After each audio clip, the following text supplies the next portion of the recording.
Hi, everyone. Welcome to Podcast UFO for episode number 22 with Dr. Seth Shostak. He is the senior astronomer at SETI. Listen in for a friendly debate on UFOs. A couple of announcements.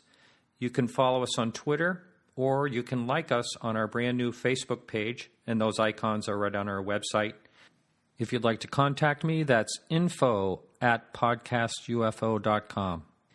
Thank you for listening, and I hope you enjoyed today's show.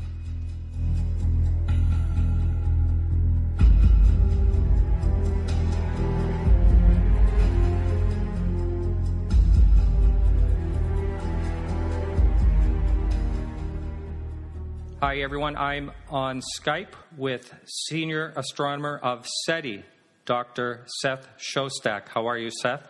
Just fine, Martin. And I'm calling you in Mountain View, are you, California? I am, yes. Heart of the Silicon Valley, or maybe just it's the pancreas of the Silicon Valley. I actually lived north of there, and I remember Mountain View as some beautiful homes, really nice area. It's not too bad. We have, the Googleplex is here. There are a lot of other companies that people may have heard of if they're among the digerati. Yes, it's a nice place. Yes, I lived in Tiburon north of there. That's even nicer. Yeah, it was pretty nice. I would like to talk to you about UFOs quite a bit today, but first of all, I'm thrilled to have an astronomer on because I've been a fan of astronomy. Before we talk about UFOs, there's just a couple of questions I have. I'm going to be a little bit hypothetical here and there, but do you ever think there's a chance another theory will come along that'll just prove the Big Bang Theory? Well, one should never say never when it comes to such things. But the history of science, and in particular, the evidence that's presented for the Big Bang suggests that the Big Bang, yes, it's going to survive. Now, it's undoubtedly going to be modified.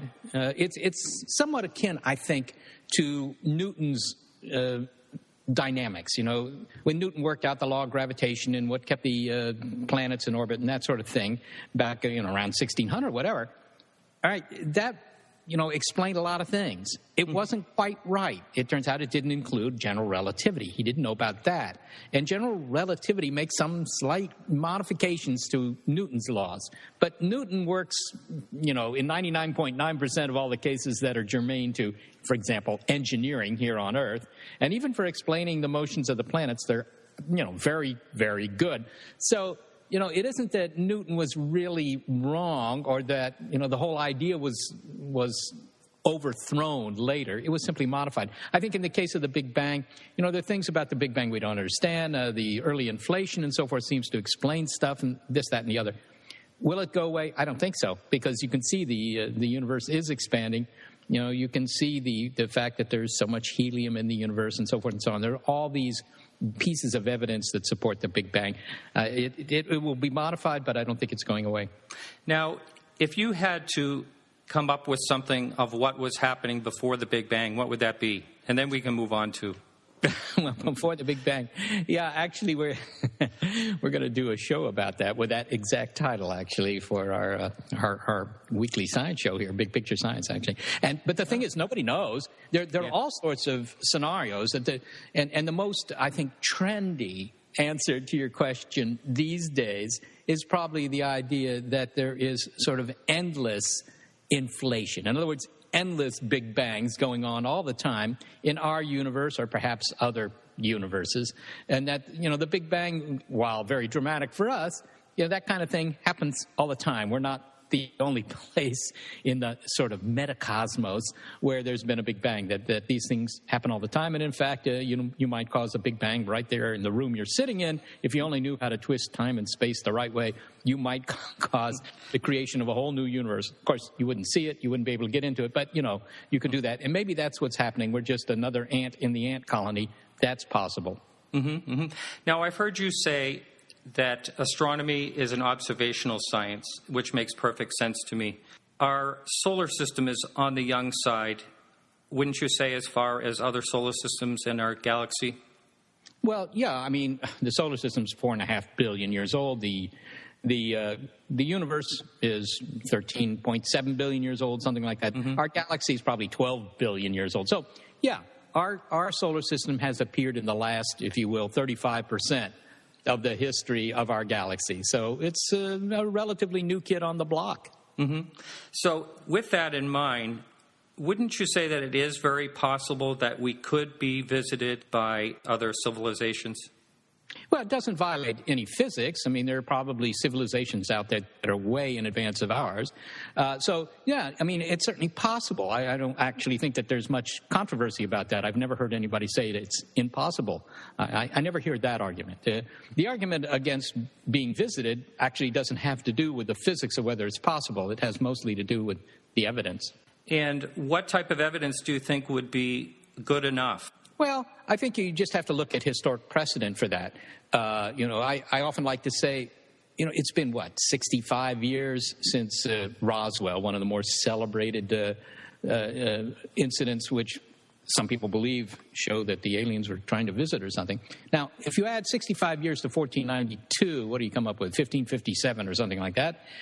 If you ask the North American natives, the Indians here, hey, do you think you're being visited by Spaniards? And you ask them that in 1557, that wouldn't be an ambiguous thing to discuss. They would know that the answer was yes, because there are some right over there. And by the way, there's a cathedral they're building down the street here. And by the way, a whole bunch of us have died from some European diseases, and the others are slaves and so on. The evidence was absolutely overwhelming. Now, so if you ask, well, what sort of evidence would prove that we're being visited? I would say something that you could stack up in the Smithsonian, at least. I would think it would be much, much more than that. But let's say, at a minimum, something that, you could put in the local science museum. So you wouldn't consider so many witnesses, say, for instance, astronaut Gordon Cooper and former Governor Fife Symington and people like that. What would you say about them being as observers? Oh, well, I don't think that they're professional observers. I mean, it's not that I'm impugning their integrity. I've talked with a lot of the astronauts, Edgar Mitchell and Gene Cernan and all these guys, and if you talk to them about these things, to begin with, usually it's secondhand. They haven't actually seen these things themselves. They heard somebody else talk about it. But even if they have seen them themselves, Story Musgraves thought he heard the aliens and the muffin fans in the space shuttle. Okay, I don't think he's lying. I don't think he's making something up. But I don't consider that very good evidence. And in fact, anybody who's in forensics will tell you that witness testimony is about the poorest kind of evidence there is, particularly in science. In science, just because somebody thinks they've seen something, that doesn't prove its existence. All it means is that they've seen something. Capital cases, homicide cases in the courts. Witness testimony never sends anybody to the chair, right? Unless you got 20 witnesses or something like that, all saying the same thing and all independent. It's very poor evidence. What you need is physical evidence. How about the landing trace evidence, for instance, bent waters? Are you familiar with that? Well, are you talking about the Rendlesham Forest? Yes. Mm-hmm. Yeah. No, I've read a lot about that, and I've actually been to the Rendlesham Forest. And I don't see anything there that in the slightest convinces me that aliens were involved. There's explanation for everything that occurred in the Rendlesham Forest incident that doesn't involve aliens at all. So given the choice between, all right, here's an explanation, and it accords with the facts, but it doesn't involve aliens. Or here's this other explanation that there were some, aliens who decided to visit the eastern part of England and then just leave and not actually, leave behind a hubcap or something, something that I could put in on Exhibition Road in London at the museum. I'm going to go for the simpler explanation. I don't totally agree with you on that. There was radiation trace evidence. There was marks in the ground that perfectly measured in a triangular form. But there was witness testimony of people that are in charge of nuclear arms. There's just so many things in that case. But earlier you just mentioned about the witnesses, if there are 25 or more. How about the thousands of witnesses in the Belgium Triangle incident in 1989 and 1990? Yeah, I don't believe any of that either. Not that they didn't see things. That's not the point.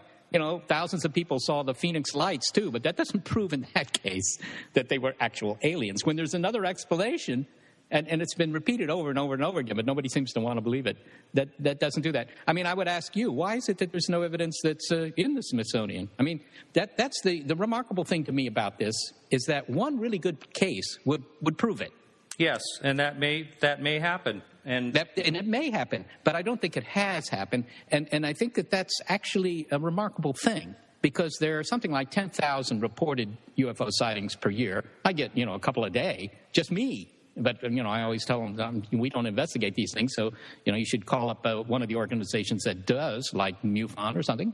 But I don't think any of these people are hoaxing me. They've just seen something, or they send me photos. I have to say, if they send me photos, then I can actually do some sort of analysis, and I usually do. But, there have been 10,000 a year for a long, long time, at least. And those are the reported ones. I'm sure there are many, many more that, people just don't do anything about. And so in these tens of thousands of sightings, all you'd need is really one good one, and suddenly the case would be made.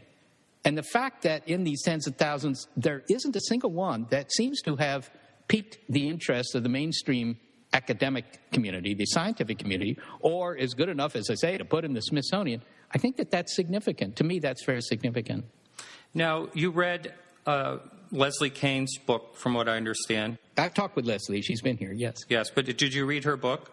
Some of it, not all of it. Mm-hmm. And what did you think of it? Well, I think it's very interesting, but these are all, again, anecdotes, and that's just not good enough for science. It's not good enough. Witness testimony doesn't cut it, and unfortunately, it doesn't. And what I get very frequently is people who say, but, these witnesses are credible. They're airline pilots. They're military people. I mean, I've been on panels with military people who, claim that they've seen the aliens buzzing our missile silos. Now, on the face of it, that's a bit odd, isn't it? I mean, if you could somehow visit the Romans, right? Okay, they're 2,000 years ago, but somehow, you come to Earth and you visit the Romans. You're aliens and you visit the Romans, right? So the Klingons landed 2,000 years ago. Let's say they did, which is just as good a time for them to have visited as now, by the way. I don't understand why they're visiting now. That's another point. But let's say they came back and they visited the Romans 2,000 years ago. Do you think they would spend their time walking around the place where the Romans built their shields and spears? Because after all, that's their military technology. We better check that out. I think it's just as kind of silly as thinking that, if the Klingons came today, they would be interested in our missile silos. And yet, there are plenty of people who've written books about that. I disagree, because let's just throw it out there. Let's say that we are an experiment or we are just being watched. You can't destroy an entire world with shields and swords, but you certainly can with nuclear weapons. Well, if we're being watched, how are we being watched? Like you said, there are 10,000 people a year that have sightings. Well, you mean they're here, and so they're watching us from nearby. They've been hanging around the planet for 4.5 billion years watching us. Anything is possible. Well, okay, anything is possible, but unfortunately, to say that's not very good evidence for saying we're being visited. To say anything's possible. Yes, anything's possible. I mean, it could be that, there are leprechauns in Ireland. I mean, that's possible. Well, that's what you base your job on, is anything's possible. No. What we do is we say, look, they could be out there. That is the starting point, and I agree with you that is our starting point. We do that on the basis of the fact that, for example, we now know there are 1 trillion planets in the Milky Way, okay? So, it doesn't seem unreasonable that some of those have spawned some sort of, not only biology, but something intelligent. But for them to come here, okay, that's very hard. It's very hard to understand any motivation for them to come here because they don't know about us yet.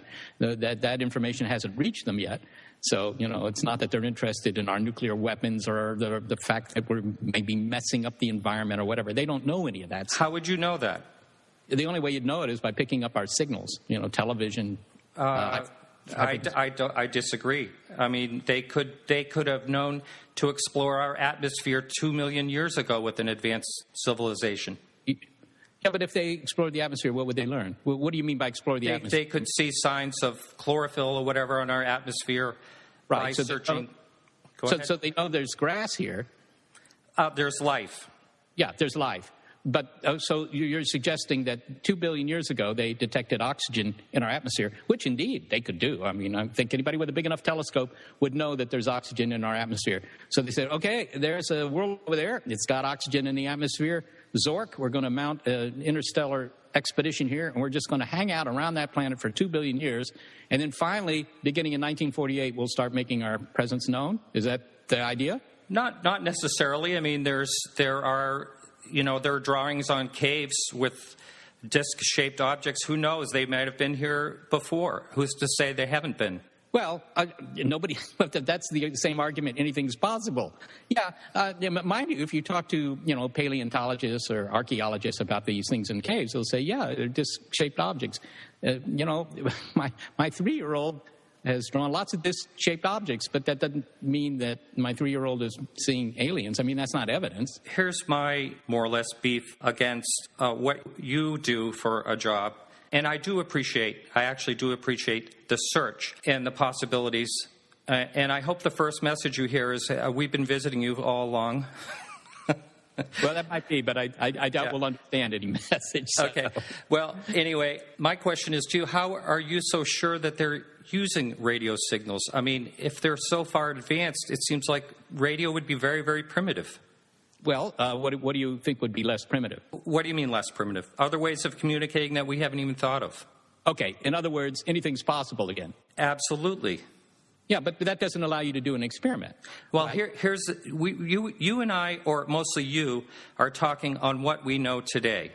You're not talking about what you or our civilization may understand in 1,000,000 years advanced, 1,000,000,000 years advanced, even 100 years advanced. Well, that's true. That's absolutely true, Martin. It may be that radio, and by the way, we use radios because this is just the physics of the situation. Radio waves go right through the interstellar gas and dust without any hindrance. They do that at the speed of light, which, as far as we know, is as fast as you can send information. Okay? So if you just work out the cost per bit of sending information on a radio wave, and the cost per bit is an energy cost, of course. If you just work that out, it's cheaper in the radio than anything else that we know about. Now, your point is, well, but there are things we don't know. Well, I'm sure there are things we don't know. That's absolutely so. And it certainly is possible that 10 years down the road, 1,000 years down the road, 1,000,000 years down the road, we uncover some physics that shows us much, much better ways to communicate. That could be. That could be. But all that does, I mean, that doesn't help you to have said that, because it just means, well, you better not do your experiment here because there may be a better way to do it.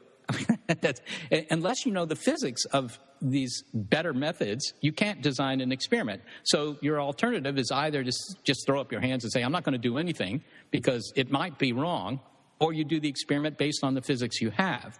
And so that's why we do what we do. Okay, so we really don't know for sure if everyone's wasting their time at SETI. That's really the bottom line. I mean, that's no, the way right. I see it. It's exploration. It's a bit like asking Captain Cook. You could be wasting your time exploring the South Pacific because there might not be any significant islands here.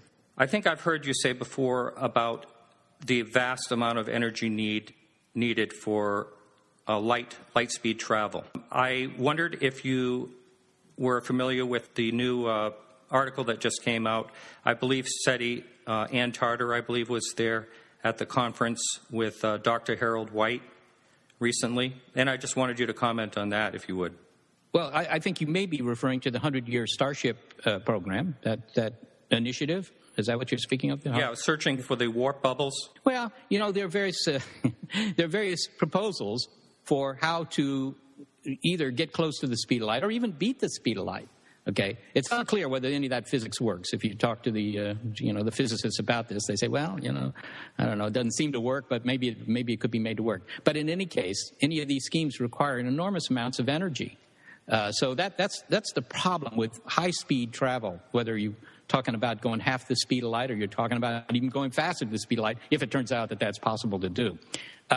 So, marshaling these huge sums of energy is not easy to do, no matter who you are, that's for sure. But that's a technical argument. And that's actually not the objection to, I think, that the scientific community has to the idea that we're being visited. It isn't that, doggone it, there's just no technical way that they could be here. I mean, we started that way at the top of the show. It doesn't violate physics, even, precluding any of these sort of exotic ideas for high-speed travel. I mean, they can go at slow speed. If they live to be, 500,000 years before they die, if they're machine intelligence, they're not biological beings at all, then they can undertake those trips, even with chemical rockets. I wouldn't recommend it, but, they could do it. All right? That's not the problem. The problem is the evidence is so poor. That's the problem. Just another hypothetical. People that are skeptic of UFOs basically always say, why hasn't one landed on the White House lawn? I've heard it 100 times. So what happens if they did land on the White House lawn and E.T. went up and shook Obama's hand, what would happen to SETI? To begin with, I'd be surprised if they had the same gestures that we do. They do in the movies, I have to say, but probably in reality, shaking hand might be the universal symbol of war. Who knows? What would happen to SETI? Well, look, if they arrived here, right, in such an unambiguous way that, I mean, it was just on the nightly news, I think that, SETI would certainly pivot. We would certainly do something entirely different, because the first thing you'd want to know is, so where'd you guys come from? And, you probably turn your antennas in that direction. But indeed, I mean, we will have discovered intelligent life in the universe, in fact. Not the way we thought if they landed on the White House lawn. I mean, that's for sure. I just had to say that because I always hear that one over and over again.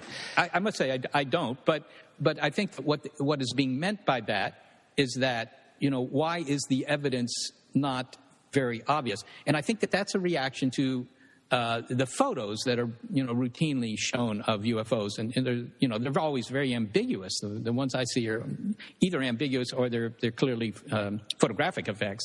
And so imagine somebody said, I wonder if there are these big airships sort of sailing around the Earth, with big inflatable things with motors on the outside that give them some thrust and allow them to change direction and so forth. I wonder if that's true. Well, within 50 years, you'd have a big photo collection showing, blimps and dirigibles all around the world. And you could see advertising on the side, and you could see details on the motors and so forth. That photographic evidence would be pretty compelling.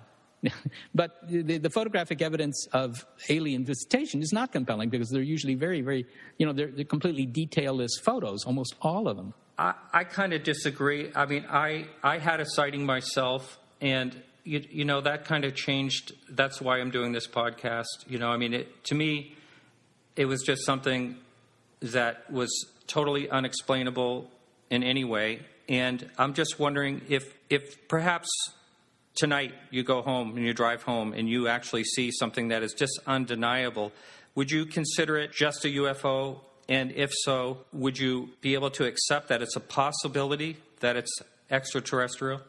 Sure. Of course.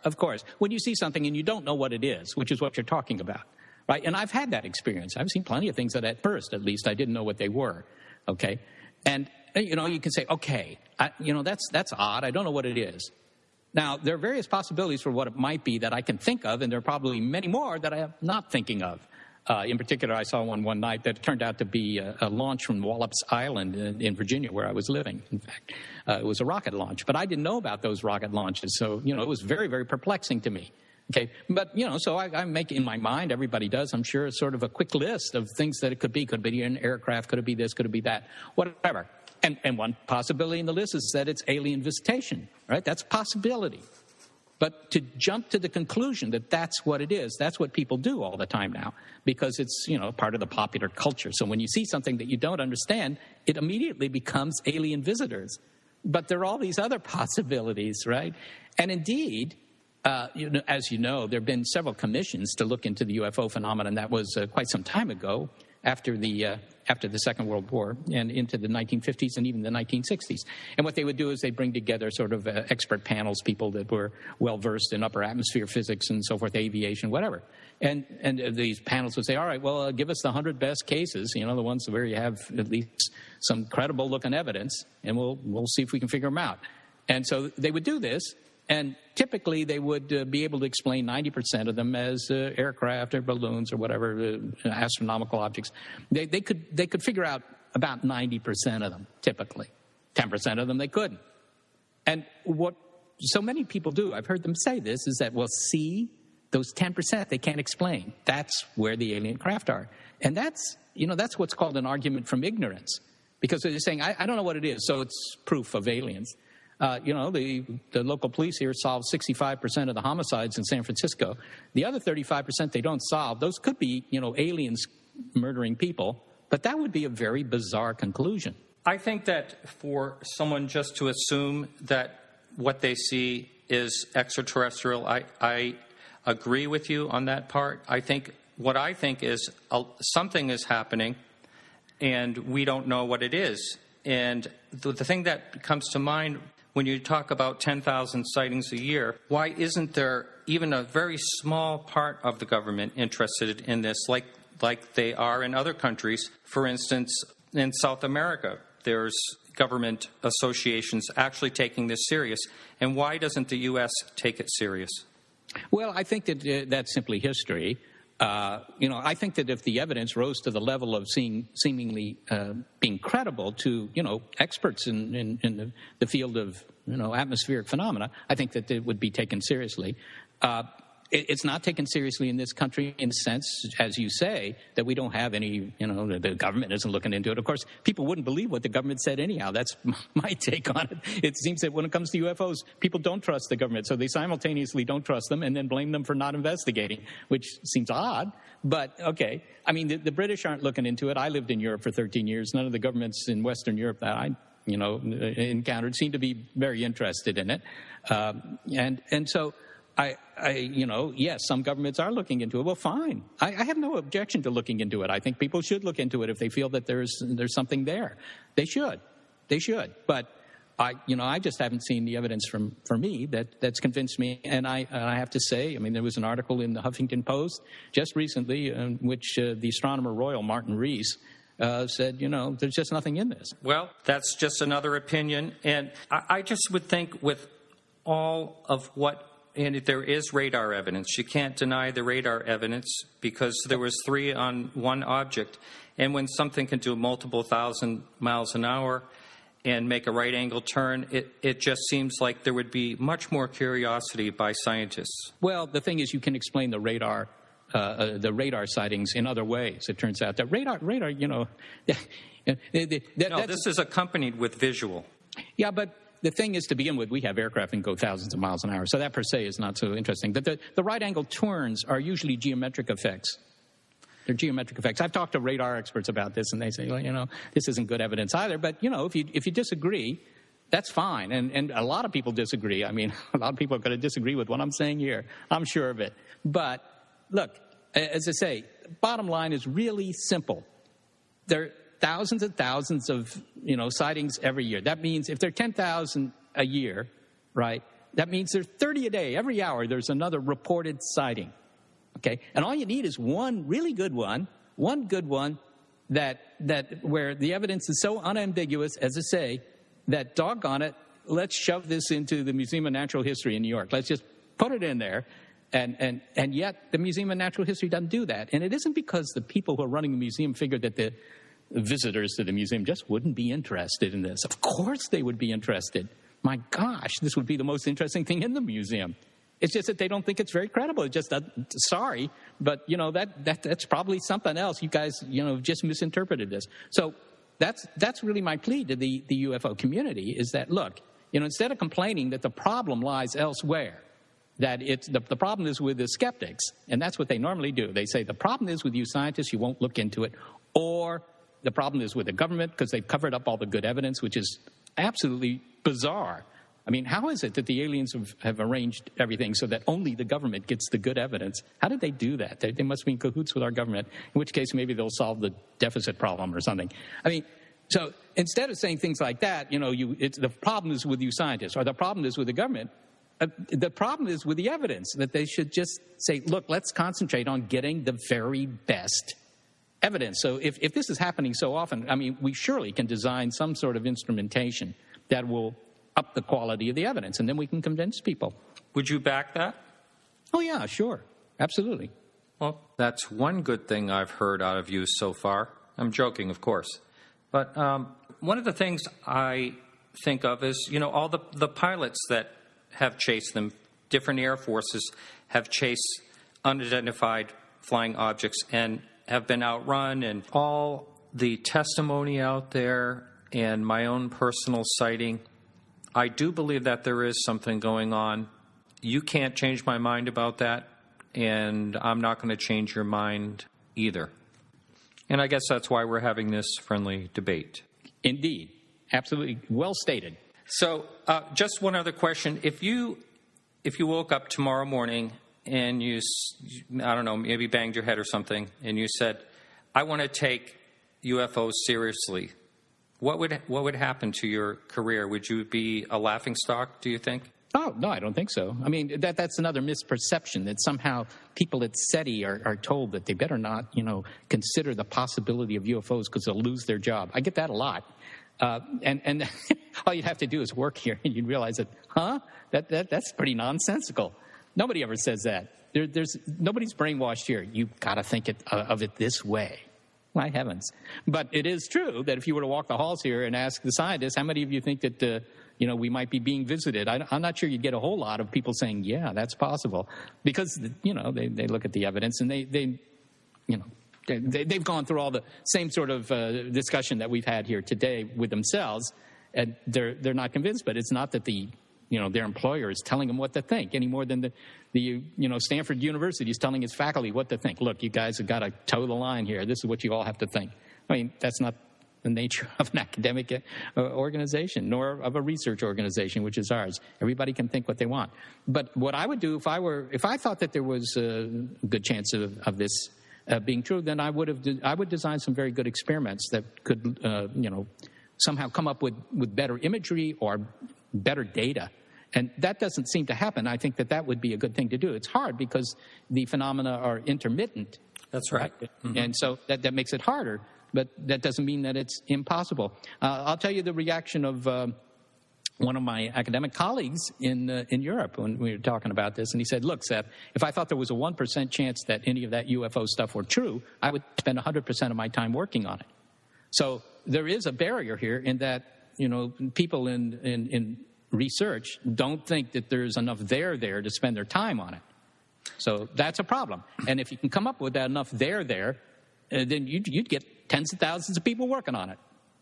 Mm-hmm. I agree. I believe, the number one problem is the sightings are intermittent and there's no place to hang out to actually see them. You say there's 30 a day, but we have a massive planet and so it is a very difficult thing to actually study when you can't grab a hold of it. I understand that part of it.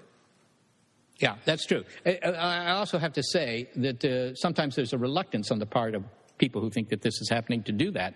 I was in conversation with a couple of gentlemen in Boulder, Colorado, who claimed that they could see these things every day, and they had videos they showed me. They were pointing their video cameras, by the way, toward the southeast, which happens to be in the direction of Denver International Airport. But they claimed that they could see these things every day, and that they knew they were UFOs because they were moving very fast. That's a frequent claim, that they were moving much faster than any aircraft. But in order to know whether they're moving very fast, you need to know the range. You need to know how far away they are. So what I suggested to these guys was to say, why don't you get two, can you see these things often? They say, we can see them every day. I said, so why don't you just take 2 video cameras, space yourselves, say, a mile apart, use cell phones or whatever to stay in touch, and aim at the same part of the sky until you pick one up. And do it on a cloudy day so you can do the simple geometry to figure out how far away this thing is, and then you get the real speed. And they didn't want to do it.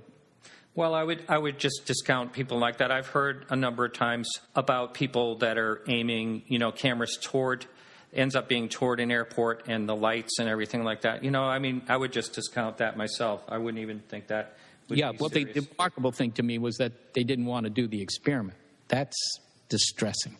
Yeah, well, that's just that case in particular. I'm going to ask you one last question, and I really do appreciate your time, and that is there any case that you've ever heard of that you would find just totally perplexing when it comes to UFOs? No, I don't think so.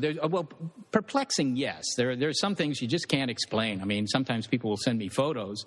Most of the photos I actually can explain because photography happens to be a long-time hobby of mine. So I recognize, internal reflections in the lenses and so forth, things like that. That's a very frequent thing.